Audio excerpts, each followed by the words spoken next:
Welcome back to the 79th episode of the BatChums podcast. I'm Drew Leiter, and joining me tonight is my co-host, the man, the myth, the new legend, Mike Gordon. Howdy. Wah, wah, wah. I just love Burgess Meredith. He just is so good in these. He really is excellent in this role, and he just every time he's on screen, he's just fun to watch, isn't he? Oh yeah, love watching him play the Penguin. All right, so this is Batman season 2, episode 43. Penguin sets a trend. Episode aired Wednesday, February 1st, 1967. Directed by James B. Clark and written by Stanford Sherman. He's a trendsetter, that Penguin. I guess so. They have to look. I do give them props because they are trying to make these things rhyme. So we had Penguin is girl's best friend, then Penguin sets a trend. So, and we'll see what the next one is when we get there. But I do appreciate that they're going that extra mile, Drew, and having the titles rhyme again. Mike saves a dime when the titles rhyme. Sure. I don't know. When we last saw the dynamic duo, they were in a catapult about to be launched over Gotham City and land like a pair of squashed tomatoes with Penguin's cameras set to record their horrible death. There is only one person who wishes he had a V8. Magic Batman. I don't know if half our audience knows what a V8 is or not. I think they still make that, right? I have no idea. I never drank it because I was never like. I tried it once, and didn't like it. Put a bunch of vegetables in a drink. Too healthy for All Drew. right. All right, Magic Batman. Will Batman and Robin go splat? Answer yes, sir, Commissioner. Oh my goodness. Okay. Maybe Magic Batman wanted a V8. It sounds like he's getting thirsty. Holy cliffhangers, Batman! Aren't you going to try to get loose? Batman asks what is the cube root of pi. Robin questions his sanity as they are about to be launched clear across Gotham City. Batman is calculating their trajectory. According to his computations, they should land 30 yards south of the intersection of Mulberry and 7th Streets. Using the remote control to the Batmobile strapped to his wrist, Batman programs the Batmobile to meet them at Mulberry and 7th. He just hopes it arrives there before they do. Batman and Robin are launched into the air. Into the air, Junior Birdsman. The Batmobile drives to the location, only stopping momentarily to let two boys crossing the street who are going to the park to play baseball. And we see in Gotham that it's raining, Drew. Yeah, It's never rained in Gotham before. I know. That's we've remarked about that before, and it's like, yeah, how do you resolve like the Batmobile just must get wet inside because it's got no cover for the seats.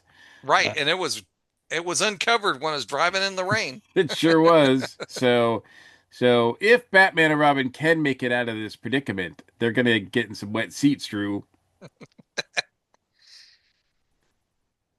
Batman, wait a minute. Oh, the Batmobile arrives just in time to open the trunk and produce a net. Batman and Robin land safely in it. Robin is going to thank the Batmobile by giving it quote an extra quart of oil next time they change it. Robin, that's not how that works. So, so what do you think? Do you think this the special effects held up of the of Batman and Robin flying through being catapulted into the sky and we have some long shots of them sort of flying in the air And then some close-ups of them tumbling, which they're not doing in the long shots, but you've got a Batmobile that's going maybe 5, 10 miles an hour, going to get there, putting out it's a lot, but it's visually kind of fun to watch. I think, and it's not it's par on course for this show. It's not like it didn't seem like that out of place. No, it didn't. Uh, they probably did. They didn't hold up, but they were okay. That's my comment on it. Maybe that's what Magic Batman meant. Probably. Batman and Robin decide to see Commissioner Gordon and Chief O'Hara at once. If they arrest Penguin now, they will never find the stolen armor. Batman and Robin decide to keep acting in Penguin's picture. Yeah, I don't think if they let just the police handle it, I don't think there's any chance that that Penguin will be arrested anytime soon. Nope. I don't even know why they bothered going to Commissioner Gordon's office. And Chief O'Hara steals your phrase. He uses your phrase. He says, like bunch of squashed tomatoes. Batman and Robin go to the Penguin's office and ask to rejoin his film. Penguin, suspecting a trap, kicks the dynamic duo out of his office. In Penguin's secretary's office, Batman notices the intercom is on and that Penguin is listening. Batman goes on and on to Robin about how he wants to become a famous actor. I've got Penguin it. buys the I've got it bad, Robin, baby.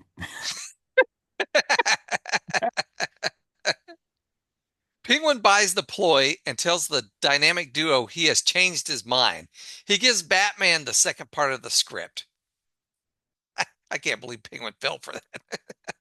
Really? That's what you're gonna be surprised by in this scenario?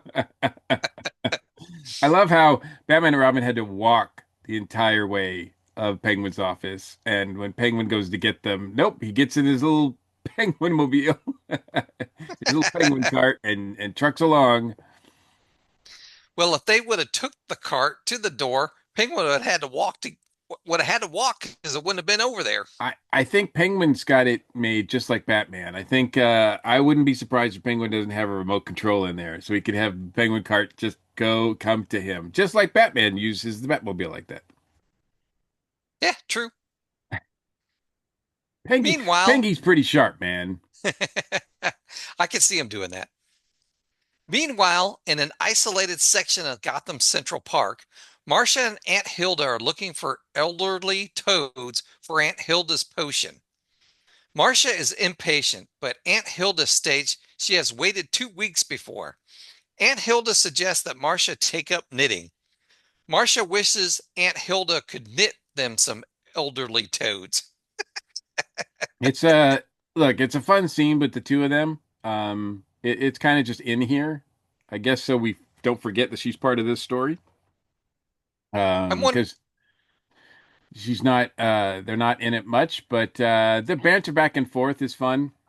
Like I said, I still, when she's like, "How can you tell what age they are?" And she's like, and I know there are ways, and I'm like, "Yeah, let's not go any further with that." The way she says it, I'm just kind of like, "Yeah, Aunt Hilda, I'm with you, man. Just don't." I'm expecting this to pay off next episode. I have a feeling Marcia's gonna have You, a you, potion and use it on Batman. you expect a lot of this show, Drew. Yeah, I do. I mean, why put the scene even in here if you're not going to use it the whole rest of the story? I mean, this is the 79th time we've reviewed an episode here. I think you should just sort of learn to roll with it, man. Put your expectations to the side and just enjoy it, man. Because I think you'll be better off for it if we do that. But then again, I haven't seen the third part in a while anyway, so not that I remember. So I don't know if this pays off or not. So we'll see. Batman and Robin return to the Batcave. Holy history! Penguin's script has gone from Rome to the Middle Ages. The second part of the script is set in medieval England. Batman comments that the criminal mind is char- char- man, I can't even say it. Char- characteristically erratic and unstable. Yeah, well, he's not wrong. It's like the people who wrote this script.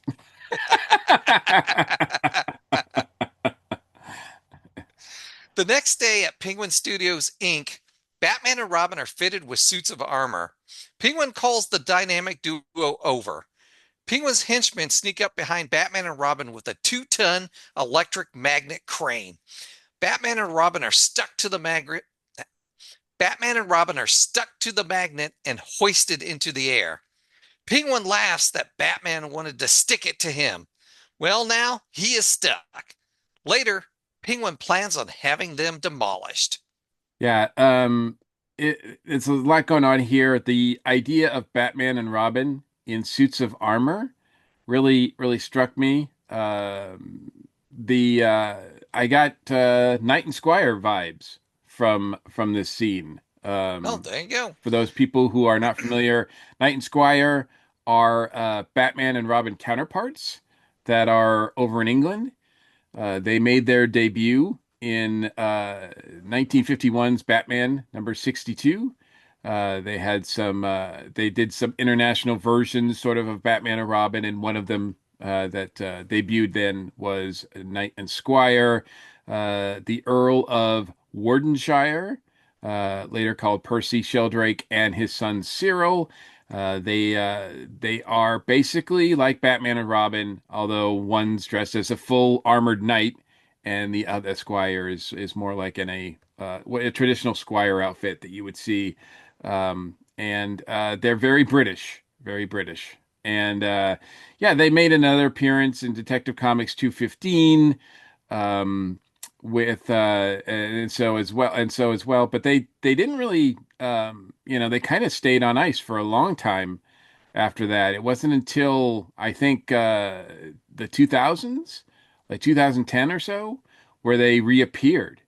They made an appearance in JLA 26 as a cameo of the International Ultramarine Corps, and they became part of Grant Morrison's Batman Incorporated.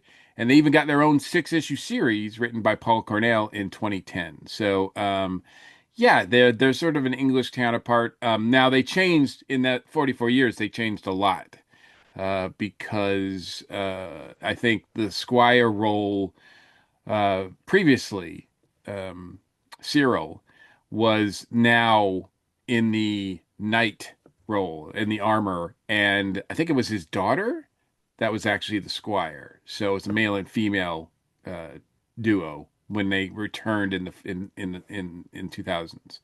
So, but yeah, so I don't know. Were you familiar with them at all? Yes, because they were in something recently that Cletus and I reviewed. I can't remember if it was a miniseries. I get, but I do remember reviewing them recently in the last 2 years. So Wow, so they've come up I even can't more remember recently who than wrote it or anything, but yeah, they were in something recently. that.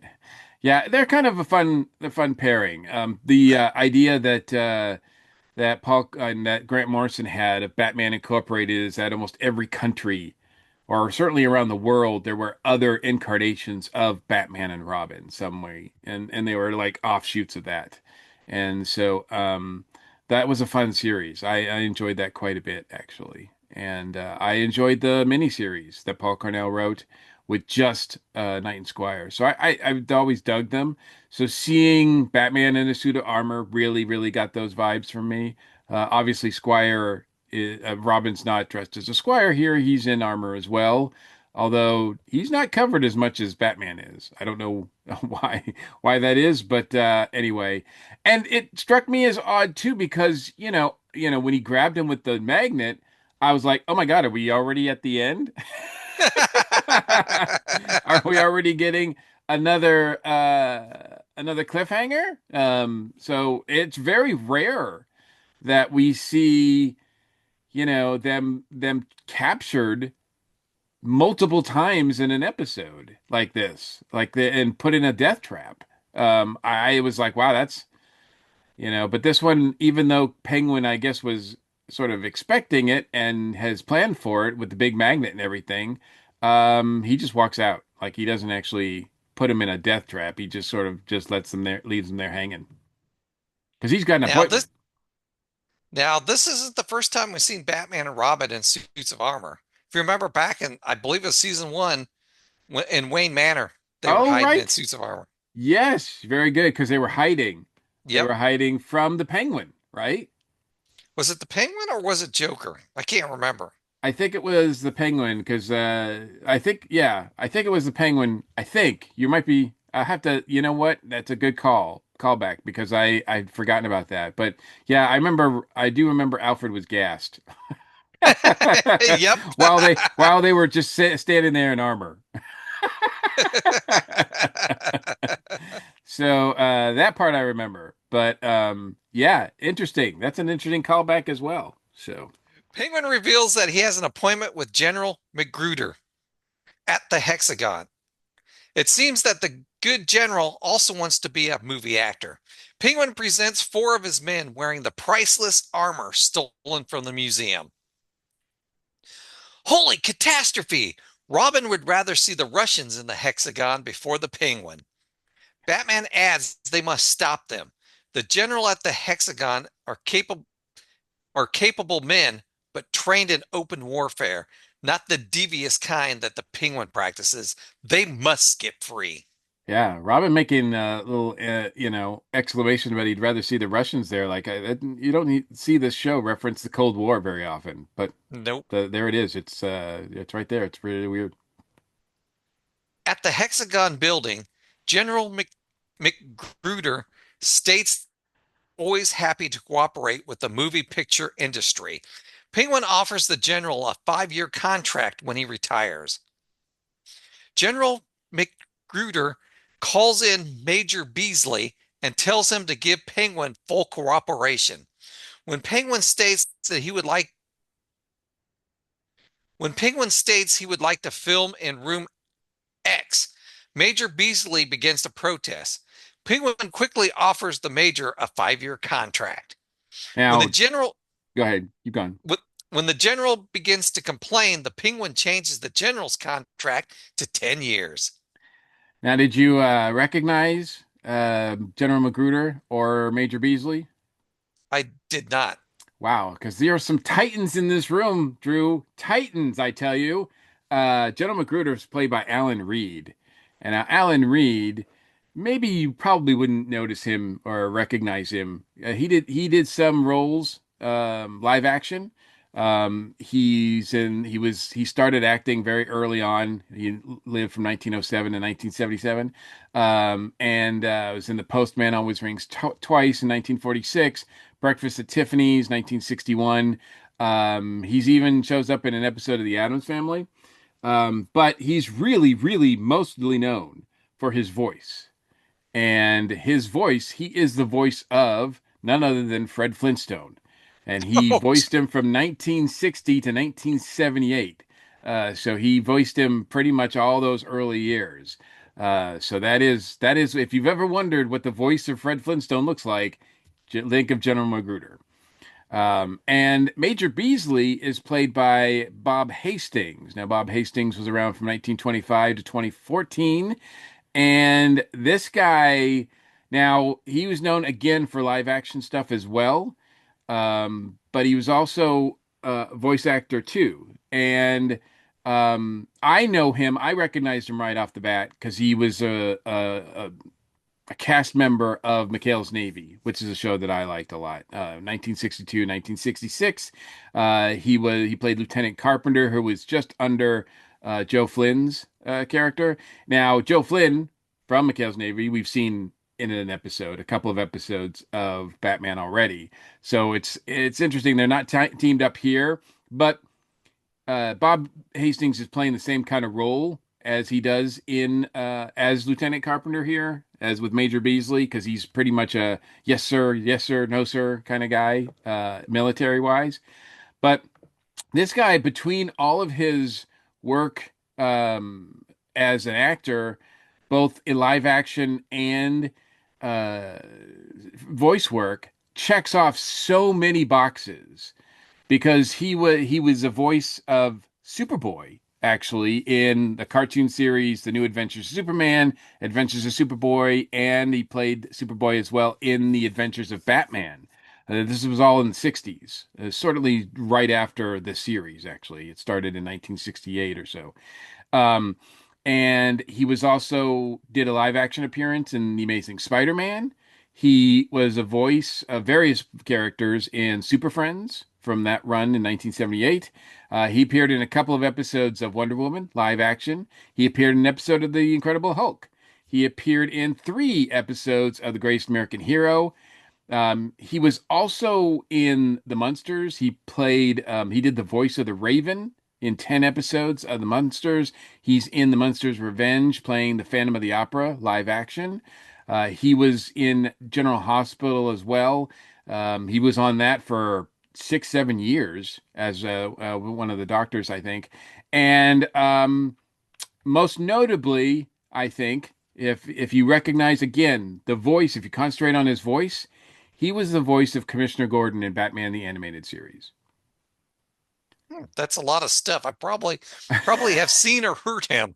Yeah, I mean that's a lot of superhero boxes that he checks off. Like he Yeah. between his live action work and his voice work, he was almost in everything that was superhero related from the 60s till 2000. But yeah, um, so a lot of it's weird for me to reconcile. It's always been weird for me to reconcile the guy who played Lieutenant Carpenter with Commissioner Gordon in the animated series.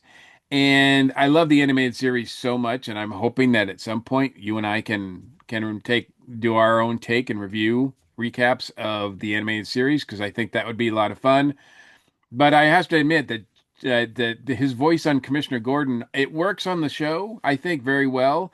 But in my head, I just can't. It's hard for me to imagine Bob Hastings as Commissioner Gordon, at least in the live action version anyway, because I just associate him so much with McHale's Navy. But it's fun to see him here. The general and major lead Penguin to room X. Room X leads to rooms Y and Z. I mean, Penguin makes sense. calls in his Penguin calls in his men and they charge the doors, breaking into room Z. The general demands that the major call in the cavalry. They haven't had a cavalry since 1910. The general tells the major to call the army, but they are the army. The general orders the major to just get some men up here. A lot of craziness. Yeah, a lot of craziness. The by the way, the Penguin's henchmen who are all dressed up in that armor by uh I cannot pronounce the Italian name, I guess, or whatever. But the valuable armor, the armor looks really cheap to me, and it looks like something from I don't know if you remember, but in the 60s there was a movie that Peter Sellers did called The Mouse That Roared, and where this little country takes over and declares war on the United States and actually wins. It's a really, really funny, really, really funny story and funny movie, and in it the guys are all wearing armor that looks exactly like the armor that the Penguins henchmen are wearing. In room Z, the penguin finds what he is looking for. The major returns with 4 armed men. They try to fire on the penguin, but their bullets are not penetrating the stolen armor. The penguin and his men get away. The general and his men chase after them. The Meanwhile, the uh the penguin when they break in the storage room in the Hexagon, of course the Hexagon is an obvious pun on the Pentagon. I Pentagon. wish we could have seen what the building looked like. I mean, we get the chance, the only thing we get is a sign Yeah. that says Hexagon, and I was like, "Oh, come on, man. Like, you could give us a visual because that would be although that would take some money because someone would have to paint or make a model of one, which would be interesting.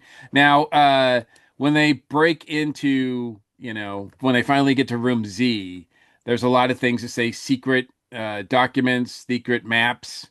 But there's also one of the shelves says corncob pipes, which is a reference to General Douglas MacArthur, who was known for smoking a corncob pipe, and pearl-handled revolvers. There's a shelf for those, which is a reference to George Patton, who was reputed to carry one, but actually he handled a ivory.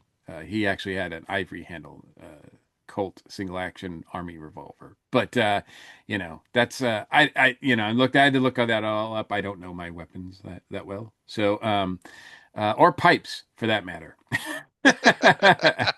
But I did think those were kind of fun references because I think, especially since the general references, remember the Alamo, remember Custer. And I'm like, I don't think you want to go in those directions because neither one of those ended well for the Army, the U.S. Army on either of those occasions. But, the U.S. Army doesn't fare well against the Penguin either. So I guess it was apt. Meanwhile, back at Penguin Studios, Batman happens to find a loose fastening. Batman throws the fastening into an empty lamp. Holy bullseye! The lamp short circuits the breaker box, the electrical flow into the magnet. Batman and Robin fall to the ground. Batman and Robin do not have time to get out of the armor. They hurry to the Hexagon. Back at the Hexagon, the general and his men fire at Penguin's van, trying to take out his tires. The Penguin gets away. Seconds later, Batman and Robin arrive in the Batmobile in their suits of armor. The general informs Batman that the Penguin broke into room Z, stealing who knows what. Batman states they will do their best to get it back. Yeah, I think that's funny that they're in their suit of armor still. And we get footage of Batman and Robin in the Batmobile, talking like, with the rear projection going by of the city and everything. And they're in their armor in the Batmobile. And when you see exterior shots of the Batmobile, the driver and the passenger in there. I don't really think that's Adam and Bert in there when it's driving around anyway. And it's still rainy, by the way, when they're driving around. And but they're in their armor as well, and I just thought that was a really nice touch. It's a lot of work for them to keep the armor on and to have it consistent throughout all these shots. So very good for them for being consistent. See, Yes, we're and not always critical. hopefully they have their oil can because it's raining and we don't want them to rust. Exactly. Yeah. They don't even mention that they're getting wet and rusty, but we do get a little bit of a, car chase here. They might not be the Air Force, but the general thinks that the dynamic duo are the closest thing they got to it in Gotham City. The major agrees. Well, they were flying at the beginning of this episode. So we did see them in the air. So rather forcefully projected into the air, I might say too. Also, one of my favorite lines exchanges is earlier when they're getting out of the situation. When Batman says that he's gonna try to throw something into the lamp that he hopes is plugged in. Robin says, "That's an impossible shot, Batman." And Batman says right away, just looks at him and says, "That's a negative attitude, Robin." I did think that was fun. The Batmobile chases after the Penguin's van. Robin wants to use the Bazooka, but Batman predicts that the Penguin's next high-speed turn will blow out one of his tires. Batman is correct. Yeah, Robin just wants to blow them up. Let's just blow them up, Batman. It's like, let's let's let them do that to themselves. Penguin and his henchmen duck down an alley. Penguin gives his henchmen the paper he stole from the army. He tells them to return to the hideout. Penguin will deal with the Cape Crusaders, which I thought this was odd that Penguin would deal with the Cape Crusaders by himself. Yeah, It's normally the henchmen. Yeah, you're absolutely right. It is interesting here that he just said, usually he would like, you'd think he normally the villain would be like, "Hey, you guys take, keep him busy while I get out of here." But instead, Penguin, give it to him. He's gonna get it done himself. If you want something done, wah, wah, wah, wah, do it yourself. Batman and Robin come running down the alley in their suits of armor. Penguin grabs some metal barrels and starts rolling them at the dynamic duo. Batman and Robin are knocked down by the barrels. Penguin uses his umbrella to shoot knockout gas at Batman and Robin. A Jolly Jim scrap metal truck comes by asking Penguin what is this mess in the middle of the road. Penguin pays them $10 to dispose of it and mash it real good. That shit real good. Wah, wah, wah. This seems like a surprise to Penguin, even though he says earlier he has plans to get them demolished. I guess he was going to go with someone else to do that. So it just so happens that he's going to have these unaware um, trash men take care of it for him. At Jolly Jim's junkyard, Batman and Robin, along with other junk metal, are dumped into a hydraulic scrap crusher. The operator sets the controls to tamp down. The dynamic duo, a pair of paperweights? This time the pressure is really on them. Tune in tomorrow for the crushing finish. Same bat time, same bat channel. Yeah, the I will say that it could have been directed, I think, a little bit better, but this sequence, because it seems all rather silly and it seems to come up all of a sudden. It seems so random, and yet the predicament that they're in is very terrifying. Like, Yes. the idea that they could be crushed. I don't know. This is something that I've seen in a lot of TV movies, especially in the 60s and 70s, of these, car crushers, these demolition, things. And yeah, they always look like they're intimidating, actually. Whereas the other traps that they were in were just kind of ridiculous, this one's very real. And, when their bodies are dumped in there, they are dummies, obviously. When they fall from the height, when the magnet lets go of them and dumps them into the container, but it looks pretty bad, actually. It looks like they're just dead bodies. Yep, it does, doesn't it? So, so yeah, it ends on a very intense cliffhanger, I think. So, pretty well. In some ways, you could say that this is filler. Does this need to be a three-parter? I don't know. We'll see what happens in the third part.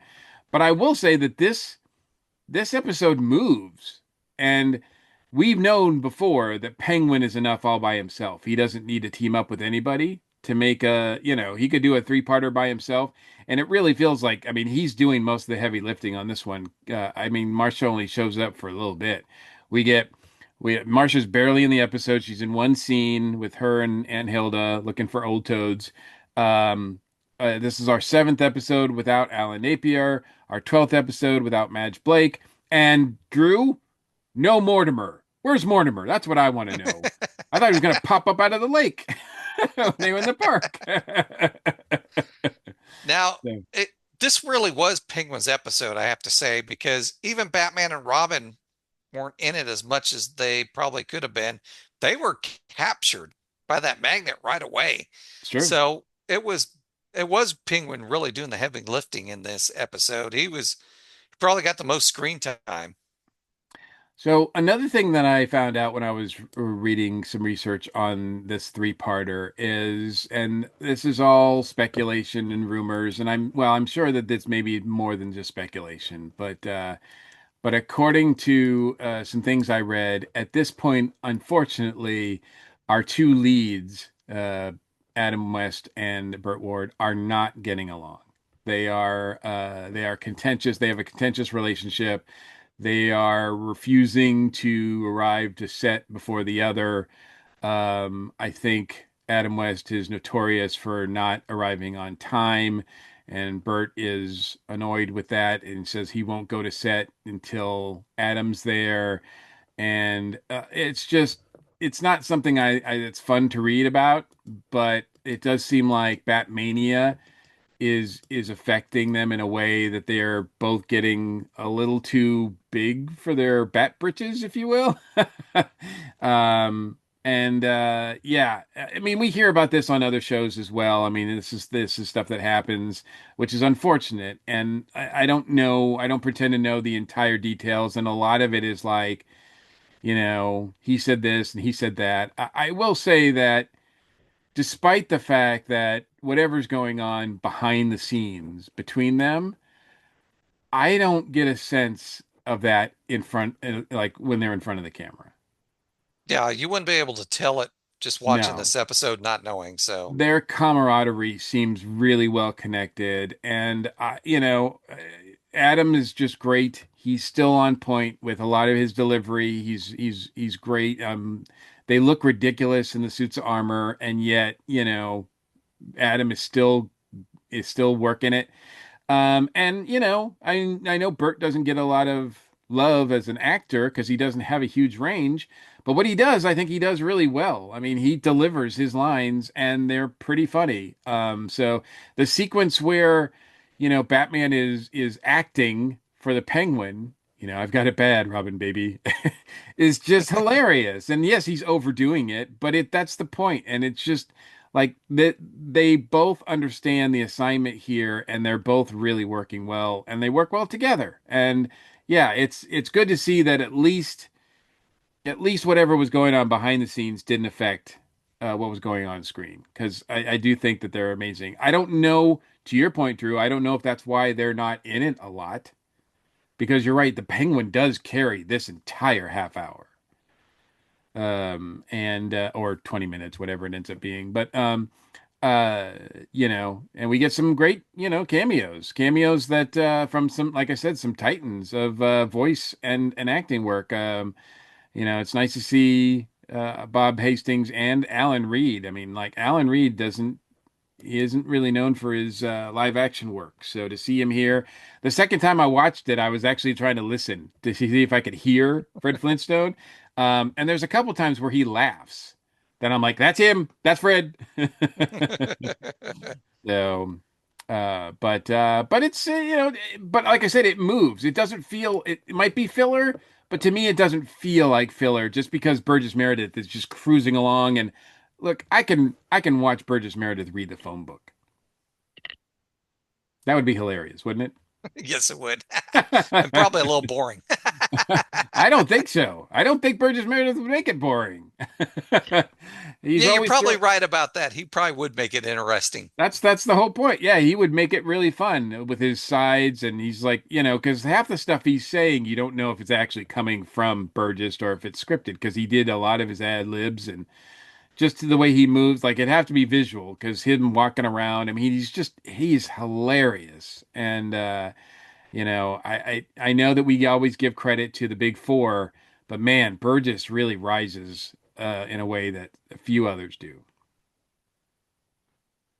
All right. Well, that wraps up another episode. Do you have a shout out, Mike? Well, since we didn't get a lot of Marcia in this one, we didn't get a lot of Carolyn Jones. I do have a suggestion for folks out there. As I mentioned, I think prior to this recording, and while we're recording this, we are knee deep in October, which for me is spooky movie season. And I enjoy watching a lot of spooky movies. And one of the ones I rewatched recently was House of Wax from 1953. Now, this is a remake of 1933's Mystery of the Wax Museum, but it's done on a spectacular scale. In fact, it was done in 3D. Now, I've never seen it in 3D. One of these days, I would love to see it in 3D. But the art direction, the cinematography are so rich and lush in this version that even if you watch it on normal, like, 2D, it's visually stunning. And it actually features very early work from Carolyn Jones. So this is one of her first roles, well, her first major roles, where she's got a speaking part that lasts more than a scene or two.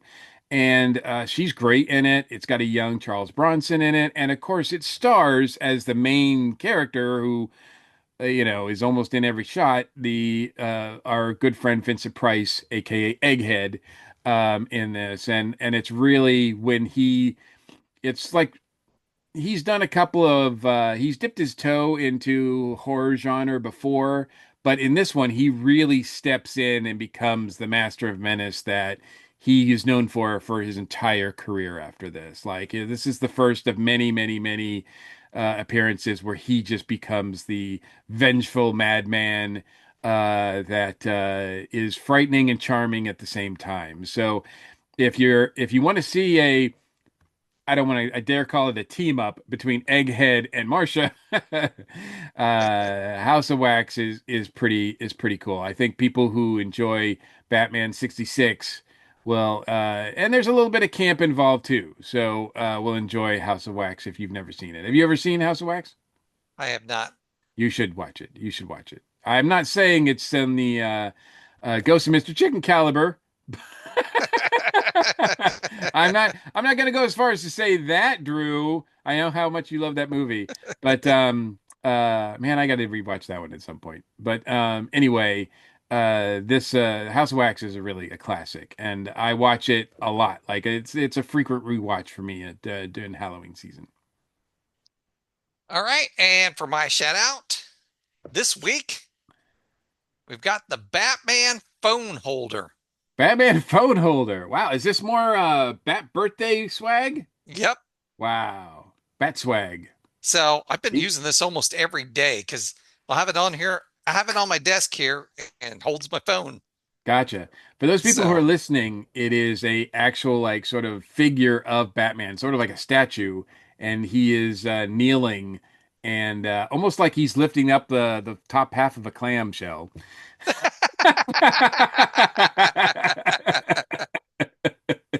But instead, you put your phone in there, and that's what he's holding for you.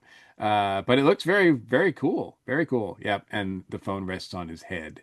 So yep. yeah, it's hard to describe, in audible form. So watch the YouTube video and check it out. So, man, you got a lot of bat swag for your birthday this year, Drew. You got a Well, toaster, you got a drink holder, and there was something else last week, right? That you got too. So you were showing off. You've got a lot of swag, bat swag. I showed this off already, Oh didn't yes, I? your glasses case. Yes, yes. So yeah, so a lot of bat swag. Your place must start be looking like the Bat Cave. Yep. We're not done yet. Oh my goodness. All right. All right. Well, very cool. All right. If you'd like to comment on anything we've talked about this week, you can reach us at our feedback line 317-455-8411. Text us, leave us a message, or you can email us at batchumspodcast@gmail.com. All right, you ready to get out of here, Batchum? Bat chums are ready to move out. Atomic batteries to power, turbines to speed. Thanks for joining us, and we'll see you next week. Same bat crushing time, same bat crushing channel. Don't worry. Hopefully, more Mortimer is yet to come.